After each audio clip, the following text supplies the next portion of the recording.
Welcome to our channel 100% knowledge with success. Video देखने से पहले चैनल को सब्सक्राइब कीजिए और बेल आइकॉन दबाइए। नमस्कार बच्चों, स्वागत है आपका एक बार फिर से बीएससी सेकेंड ईयर की केमिस्ट्री क्लासेज में। हमने कल एक नई यूनिट स्टार्ट की थी। हमने जस्ट सिंपल सा इंट्रोडक्शन दिया था उसके बारे में। कौन सी unit? D block. D block के अंदर हमने क्या बताया था? फर्स्ट ट्रांजिशन सीरीज के बारे में और सेकंड और थर्ड के बारे में भी। 3D सीरीज पढ़ी थी, 4D पढ़ी थी, 5D पढ़ी थी, 6D पढ़ी थी। ठीक है, 4 श्रेणियां हमने पढ़ी थी कल। कौन कौन सी? 3D, 4D, 5D और 6D। ये हमने 4 श्रेणी पढ़ी थी जो डी ब्लॉक की होती है। ठीक है बच्चों, लेकिन हमारे पास केवल ये 3 श्रेणियां हैं जो हमको पढ़नी है। आपके सिलेबस के अनुसार केवल ये 3 श्रेणियां हैं। ठीक है बच्चों, अब देखो यहाँ पे जो इस यूनिट का पहला वाला भाग है उसमें ये 3D श्रेणी है और दूसरा वाला भाग है उसमें 4D और 5D श्रेणी है। ठीक है, तो हमको पहले कौन सी पढ़नी है? 3D श्रेणी पढ़नी है। ठीक है, कौन सी पढ़नी है? 3D श्रेणी पढ़नी है। आज देखो हम बात करेंगे इसके इलेक्ट्रॉनिक विन्यास की। किसकी? इलेक्ट्रॉनिक विन्यास की, इलेक्ट्रॉनिक कॉन्फ़िगरेशन की। देखो बच्चों, जब भी हमको डी ब्लॉक पढ़ना है, एफ ब्लॉक पढ़ना है, एस ब्लॉक पढ़ना है, पी ब्लॉक पढ़ना है, तो हमें उनके एलिमेंटों के बारे में पता होना चाहिए और कम से कम उनका क्रम तो याद ही होना चाहिए कि कौन सा एलिमेंट, कौन सा तत्व किस नंबर पे आता है, पीरियोडिक टेबल में किस नंबर पे आता है, वो हमको पता होनी चाहिए। सीधी सी बात है। ठीक है, हम बात कर रहे हैं यहाँ पे 3D श्रेणी की। किसकी? 3D श्रेणी की। 3D श्रेणी का मतलब तो आपको पता है ना, ऐसे तत्व जिनका अंतिम इलेक्ट्रॉन 3D ऑर्बिटल्स में जाता है। ठीक है, ऐसे तत्व या ऐसे एलिमेंट जिनका अंतिम इलेक्ट्रॉन, लास्ट इलेक्ट्रॉन, जिनका अंतिम इलेक्ट्रॉन 3D कक्षक में जाता है, 3D कक्षक में जाता है।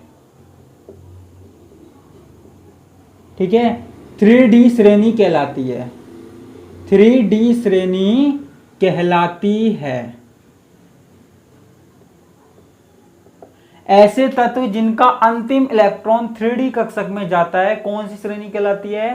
3D श्रेणी कहलाती है। ठीक है, तो हमको क्या पढ़ना है? 3D ऑर्बिटल्स के बारे में पढ़ना है, 3D कक्षकों के बारे में पढ़ना है। ठीक है बच्चों, अब देखो यहां पे हमारे पास जो ये श्रेणी स्टार्ट होती है वो कहां से होती है, वो हमको बात करनी है। हमारे पास देखो ये जो श्रेणी स्टार्ट होती है वो होती है 21 से। ठीक है, 21 से। अच्छा, आपको एक चीज ये तो पता ही होगा, जो डी ऑर्बिटल है वो 5 होते हैं। हमारे पास 5 डी ऑर्बिटल होते हैं। ठीक है, उनमें इलेक्ट्रॉन कैसे भर जाते हैं? 1 2 3 4 5 6 7 8 9 10। ठीक है, डी ऑर्बिटल्स में कितने इलेक्ट्रॉन भरे जा सकते हैं? 10 इलेक्ट्रॉन भरे जा सकते हैं। इसलिए हमारे पास 3D श्रेणी में कितने तत्व होते हैं? 10 तत्व होते हैं। 4D में भी 10 होते हैं, 5D में भी 10 होते हैं। ठीक है, आगे भी 10 होते हैं। अब देखो हमारे पास इलेक्ट्रॉनिक कॉन्फ़िगरेशन की बात चल रही थी। हमारे पास देखो जो 3D श्रेणी है ना, वो कहां से स्टार्ट होती है? 21 से। 21, 22, 23, 24, 25, 26, 27, 28, 29, 30। ठीक है, डी ऑर्बिटल्स में, डी कक्षक में 10 इलेक्ट्रॉन आ सकते हैं। डी कक्षकों में 10 इलेक्ट्रॉन आ सकते हैं। इसलिए यहां पे जो एलिमेंट है ना, वो भी हमारे पास कितने हैं? 10 है। हमारे पास तत्व कितने हैं? 10 तत्व है, 10 एलिमेंट हैं। ठीक है बच्चों, अब देखो ये तत्व कौन कौन से हैं वो हमको देखने हैं। 21वें नंबर पे आता है स्कैंडियम। अच्छा, एक बात और, मैं आपको ट्रिक बताऊंगा कि आप कैसे इन एलिमेंटों को याद रख सकते हैं। हो सकता है कुछ को पता हो पहले से ही और किसी को ना पता हो, लेकिन हम कुछ ऐसा करेंगे कि हमको इसका इलेक्ट्रॉनिक विन्यास भी याद हो जाए और ये जो तत्वों का क्रम है वो भी हमको याद हो जाए। हमको कुछ ऐसा करना है। ठीक है। तो देखो 21 पे क्या आता है, स्कैंडियम आता है, 22 पे क्या आता है, टाइटेनियम आता है, फिर आता है वेनेडियम, फिर आता है क्रोमियम, फिर आता है मैग्नीज, फिर आता है Fe, ठीक है, फिर आता है हमारे पास कोबाल्ट, फिर आता है निकिल, फिर आता है कॉपर और फिर आता है जिंक। ठीक है, पहले आता है स्कैंडियम, फिर टाइटेनियम, फिर वेनेडियम, फिर क्रोमियम, फिर मैग्नीज, फिर फेरस, फिर कोबाल्ट, फिर निकिल, फिर कॉपर और फिर जिंक। ये हमारे पास 10 एलिमेंट आते हैं। ठीक है, अब देखो वैसे तो हमें एलिमेंटों के बारे में पता है, लेकिन क्रम से याद रखना कई बार प्रॉब्लम हो जाती है। क्रम से याद करने में हमें क्या है, दिक्कत हो जाती है। तो हमको यहाँ क्या करना है, क्रम से भी याद रखना है इसको, तभी हम इसका इलेक्ट्रॉनिक विन्यास याद रख पाएंगे। देखो अगर हमें एलिमेंटों का, तत्वों का क्रम याद है, हमें सीरीज वाइज याद है कि स्कैंडियम 21 पे आता है, ये 22 पे आता है, 23 पे आता है, तो हम कर सकते हैं। ठीक है, नहीं तो हम नहीं कर सकते। अब इसकी ट्रिक क्या है, अब इसकी ट्रिक क्या है वो मैं आपको बताता हूं। देखो इसकी ट्रिक लिख रहा हूं मैं, इसमें है science teacher, science teacher Vineet Kumar, हो सकता है किसी ने सुनी हो, विनीत कुमार, कुमार। देखो जिसको विनीत पसंद है वो विनीत लिख दो, जिसको विनीता पसंद है वो विनीता लिख दो, आपकी मर्जी है, जो नाम आपको अच्छा लगता है। किसी का नाम तो नहीं है ना, बुरा मत मानना। साइंस टीचर विनीता कुमार, अगर विनीता लगा रहे तो कुमारी लगा दो। मांगे फीस, मांगे फीस, ठीक है, मांगे फीस। हमारे पास कोई साइंस टीचर है, हम उसके पास क्लास ले रहे हैं, वो बार बार फीस मांग रहा है भाई, वो बार बार फीस मांग रहा है। हमारा कोई टीचर है, विनीत कुमार है या विनीता कुमारी है, वो बार बार फीस मांग रहा है। ठीक है, बार बार फीस मांग रहा है। CO कोई नहीं काज। ठीक है, अब देखो यहां पे क्या ट्रिक हुई, साइंस टीचर, देखो साइंस SC से होता है, साइंस टीचर टी, इसको टी से याद रखो, ये टीचर से याद रखो टी, विनीता V से याद रखो V, है ना, विनीता से V, कुमारी कुमारी, इससे याद रखो क्रोमियम। ठीक है, मांगे, मांगे यानी कि manganese MN, fees FE, cobalt कोई CO कोई। ठीक है, निकिल, निकिल NI नहीं, और कॉपर CU, कापर, कापर भी बोलते हैं ना, कापर CU, और जिंक जय। देखो स्टोरी क्या है हमारी, स्टोरी क्या है हमारी यहाँ पे, कि कोई साइंस टीचर है, साइंस टीचर है जिसका नाम क्या है, विनीत कुमार है या विनीता कुमारी है।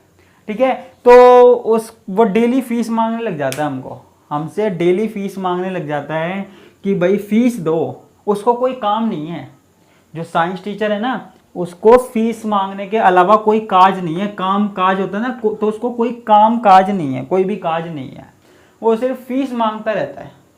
ठीक है, क्योंकि कोरोना का टाइम चल रहा है और कोरोना के टाइम में वो क्या करे, ठीक है, तो वो सोचता है बच्चों से फीस ही मांग लूँ, क्योंकि अब PUBG भी बैन हो गया और वो PUBG खेलता रहता था पहले, लेकिन अब PUBG बैन हो गया तो उसके पास काम क्या है, तो वो बच्चों से बस बार बार कॉल करता है और फीस मांगता रहता है।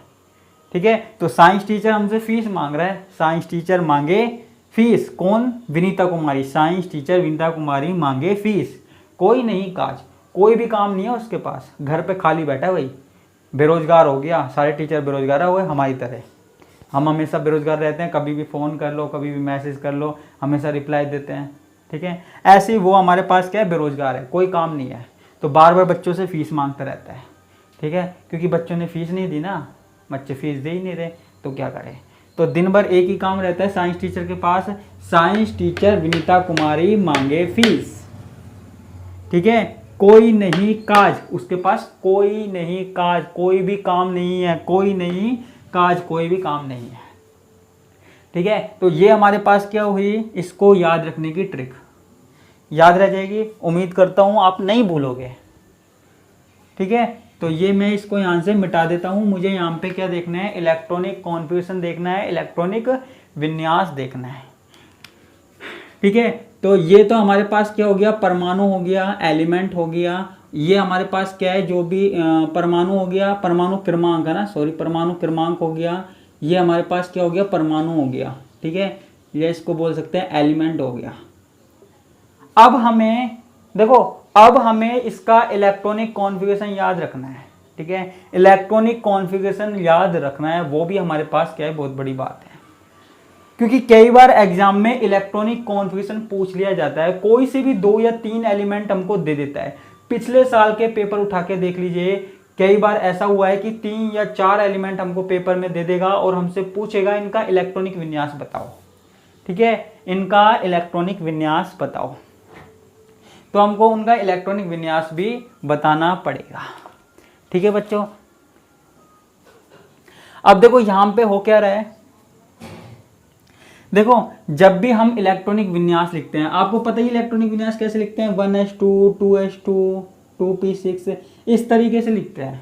ठीक है, लेकिन जब हमारे पास जो एलिमेंट है वो ज्यादा नंबर पे आ रहा है, वो ज्यादा नंबर पे आ रहा है, तो इतना बड़ा इलेक्ट्रॉनिक विन्यास लिखना संभव नहीं है। इतना बड़ा इलेक्ट्रॉनिक विन्यास संभव नहीं है। तो हम करते क्या है, ये जो तत्व जिस श्रेणी में आ रहे हैं, ये जो तत्व जिस श्रेणी में आ रहे हैं, उससे ऊपर वाली श्रेणी में जो सबसे अंतिम तत्व आ रहा है ना, जो सबसे अंतिम तत्व आ रहा है, यानी कि जो गैस आ रही है, जो लास्ट में नोबल गैसेज आती है, कौन सी, helium, neon, argon, krypton, xenon, radon.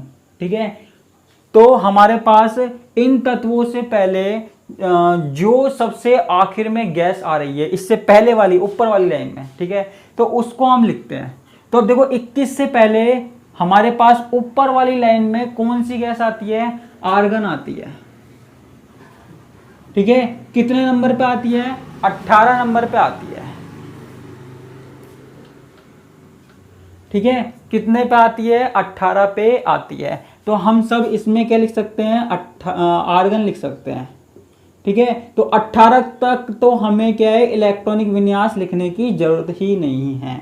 18 तक हमें इलेक्ट्रॉनिक विन्यास लिखने की जरूरत ही नहीं है। तो हम सबों में क्या लिख देते हैं, आर्गन लिख देते हैं। सबों में क्या लिख देते हैं बच्चों, आर्गन लिख देते हैं। ठीक है, सबों में हमने क्या लिख दिया, आर्गन लिख दिया। अब देखो 18 तक तो ये है, 18 तक तो ये है। उसके बाद हमारे पास कितने कितने इलेक्ट्रॉन बच रहे हैं, इसमें कितने बच रहे हैं, इसमें यहाँ पे कितने बचेंगे, 19 20 21, इसमें 3 बचेंगे, 19 20 21। फिर 18 के बाद इसमें कितने बचेंगे, 4 बचेंगे। ठीक है, 19 20 21 22, इसमें 5 बचेंगे, इसमें 6 बचेंगे, इसमें 7 बचेंगे, इसमें 8 बचेंगे, इसमें 9 बचेंगे, इसमें 10 बचेंगे, इसमें 11 बचेंगे और इसमें 12 बचेंगे। ठीक है, तो अब हमको किन को सेटल करना है, 18 तक तो इलेक्ट्रॉन हमारे पास कहां सेटल हो गए, आर्गन में हो गए। ठीक है, हमने उनको आर्गन गैस से दिखा दिया। अब हमको ये इलेक्ट्रॉन सेट करने हैं, कौन से, 3 4 5 6 7 8 9 10 11 12, इनको हमें सेट करना है। ठीक है, इनको कैसे सेट करेंगे, तो देखो हमारे पास जो ऑर्बिटल आते हैं वो आते हैं 3d और 4s। कौन से आते हैं बच्चों, 3d और 4s। अब देखो यहां पे सबों में 3d और 4s आएंगे, 3d 4s 3d 4s। ठीक है, 3d 4s 3d 4s 3d 4s। यूं मत सोचना मैं इलेक्ट्रॉनिक कॉन्फ़िगरेशन पढ़ा रहा हूँ, ये एग्जाम में आते नहीं है, ये एग्जाम में पूछे गए हैं, पिछले साल के पेपर उठा के देख लीजिए। 3d 4s 3d 4s। ठीक है, तो हमने सबों में एक साथ लिख लिया। अब देखो यहाँ पे कितने इलेक्ट्रॉन बचे हुए हैं, 18 तक तो इलेक्ट्रॉन हो गए, आर्गन के द्वारा दिखा दिया हमने। अब हमारे पास कितने इलेक्ट्रॉन बचे हुए हैं, इसके एंडियम में 3 इलेक्ट्रॉन बचे हुए हैं। ठीक है, 3। अब देखो 3 में से 2 इलेक्ट्रॉन तो इसमें जाते हैं और 1 इलेक्ट्रॉन इसमें जाता है। ठीक है, 2 इलेक्ट्रॉन इसमें, 1 इलेक्ट्रॉन इसमें। उसके बाद टाइटेनियम 2 इलेक्ट्रॉन इसमें और 2 इलेक्ट्रॉन इसमें, क्योंकि S वाले में तो सिर्फ 2 इलेक्ट्रॉन आ सकते हैं, ठीक है, उससे ज्यादा इलेक्ट्रॉन तो नहीं आ सकते। अब इसमें 2 इलेक्ट्रॉन इसमें और 3 इलेक्ट्रॉन इसमें, ठीक है बच्चों, ये हो गया। उसके बाद क्या होता है, यहाँ पे 2 इलेक्ट्रॉन अगर हम इसमें रखें, किसकी बात आ रही है हमारे पास, क्रोमियम की बात आ रही है। किसकी बात आ रही है, क्रोमियम की बात आ रही है। देखो वैसे होना तो ये चाहिए कि यहाँ पे 2 और 4 होने चाहिए, ठीक है, यहाँ पे 2 इलेक्ट्रॉन होने चाहिए और यहाँ पे 4 होने चाहिए। लेकिन आपको मैं एक बात बता देना चाहता हूं, एक बात आप यहां पे सुन लेना, पूरी यूनिट में आपके पास काम में आने वाली है। देखो हमारे पास डी कक्षकों की या तो खाली कक्षक स्थायी होते हैं, या फिर आधे भरे हुए, ठीक है, या फिर पूरे भरे हुए। डी ऑर्बिटल्स की, डी कक्षकों की ये वाली जो अवस्था है वो सबसे ज्यादा स्थायी होती है, आधे भरे हुए वाली और पूरे भरे हुए वाली। कौन सी, आधे भरे हुए वाली और पूरे भरे हुए वाली, ठीक है, ये वाली जो अवस्था है वो सबसे ज्यादा स्थायी होती है ना। अब देखो यदि अगर हमारे पास कहीं 1 इलेक्ट्रॉन कम पड़ रहा है, ठीक है, या फिर कभी 1 इलेक्ट्रॉन ज्यादा पड़ रहा है, तो डी ऑर्बिटल क्या करेंगे, डी ऑर्बिटल एक और इलेक्ट्रॉन लेने की कोशिश करेंगे, ठीक है। मान लीजिए इसमें 1 इलेक्ट्रॉन कम पड़ रहा है, तो डी ऑर्बिटल कहीं ना कहीं से 1 इलेक्ट्रॉन और लेने की कोशिश करेंगे। तो यहां पे भी ये होता है क्रोमियम में क्या है, 4 इलेक्ट्रॉन है, ठीक है, यहां बता देता हूं, क्रोमियम में 3D कक्षकों में 4 इलेक्ट्रॉन है और S में कितने हैं, 2 हैं, ठीक है। अब अगर क्रोमियम के डी कक्षकों में एक और इलेक्ट्रॉन आ जाए तो ये डी कक्षक क्या है, स्थायी हो जाएंगे, और हर कोई चाहता है कि वो स्थायी रहे, हर कोई ऑर्बिटल चाहता है वो स्थायी रहे। तो ये एक इलेक्ट्रॉन क्या है, यहां से यहां चला जाता है और स्थायी हो जाता है। इसलिए यहां पे जो इलेक्ट्रॉनिक कॉन्फ़िगरेशन है वो होता है 3d5 और 4s1, ठीक है, 3d5 और 4s1 होता है। उसके बाद तो फिर हमारे पास 3d5 4s2 वापस से आने लग जाता है, ठीक है, 3d5 4s2 हो जाता है। उसके बाद आगे हम देखते हैं, फिर हमारे पास चलने लग जाता है 3d6 4s2, 3d6 4s2, 3d7 4s2, ठीक है, 3d8 4s2, ठीक है, 3d8 4s2। अब जब हमारे पास कॉपर की बात आती है, अब जब हमारे पास कॉपर की बात आ गई, यानी कि देखो कॉपर की बात आ गई, कॉपर में, इसको मैं मिटा देता हूं, इसको मत देखना। अब कॉपर में देखो S कक्षकों में 2 इलेक्ट्रॉन है, ठीक है, और D कक्षकों में कितने इलेक्ट्रॉन आने चाहिए, 1 2 3 4 5 6 7 8 9 इलेक्ट्रॉन आने चाहिए, ठीक है। हम लिख सकते हैं यहाँ पे 9 और यहाँ पे 2 लिख सकते हैं, कोई बात नहीं। लेकिन मैंने आपको क्या बताया था, आधे भरे हुए कक्षक और पूरे भरे हुए कक्षक बहुत ज्यादा स्थायी होते हैं, ठीक है। आधे भरे हुए कक्षक और पूरे भरे हुए कक्षक, यानी कि हाफ फिल और फुल फिल ऑर्बिटल वाली जो स्टेट है वो सबसे ज्यादा स्टेबल होती है। वो क्या होती है, सबसे ज्यादा स्टेबल होती है। तो यहां पे ये जो डी ऑर्बिटल है वो 1 इलेक्ट्रॉन और लेना चाहेंगे, ठीक है। तो यहां से 1 इलेक्ट्रॉन चला जाएगा, कहां, यहां चला जाएगा। इसलिए यहां पे 3d9 की जगह क्या होता है, 3d10 होता है। 3d9 की जगह क्या होता है, 3d10 होता है, और यहां पे 4s1 होता है, ठीक है। और लास्ट में जिंक में तो क्या होता है, 3d10 और 4s2। जिंक में तो क्या हुआ, पूरे के पूरे ऑर्बिटल भर गए, ये जिंक की अवस्था है, पूरे के पूरे ऑर्बिटल भर गए। और मैंने एक बात और बताई थी आपको कल, कि जब हमारे पास ऑर्बिटल सारे के सारे भर गए, डी ऑर्बिटल सारे के सारे भर गए, एस ऑर्बिटल सारे के सारे भर गए, तो इनमें इलेक्ट्रॉनों के संक्रमण करने के लिए कोई जगह नहीं बची, ठीक है। इसलिए जिंक को हम संक्रमण तत्व नहीं कहते। डी ब्लॉक में तो आता है, डी ब्लॉक में तो आता है कौन, जिंक आता है, लेकिन इसे ट्रांजिशन एलिमेंट या संक्रमण तत्व नहीं कहते हैं, क्योंकि इसमें डी भी पूरा भर गया, एस भी पूरा भर गया, ठीक है। तो ये हमारे पास क्या हो गया, इलेक्ट्रॉनिक विन्यास हो गया। इसमें से क्या है, क्वेश्चन पूछा जाता है, एग्जाम में जरूर क्वेश्चन पूछा जाता है, ठीक है, तो मैंने आपको इसकी ट्रिक भी बता दी। जिसको याद नहीं हुआ है वो याद कर सकता है, कोई प्रॉब्लम है तो पूछ सकता है। ये यूनिट मैं चाहता हूं कि आप लगातार करते रहें, ठीक है, लगातार क्लासेज लेते रहें और ये बीच में कहीं मिस ना करें। आप चाहें तो इसका स्क्रीनशॉट भी ले सकते हैं, ठीक है। तो आज की क्लास यहीं ख़त्म होती है, इसी के साथ मैं विदा लेता हूँ। धन्यवाद, नमस्कार, टाटा, बाय बाय।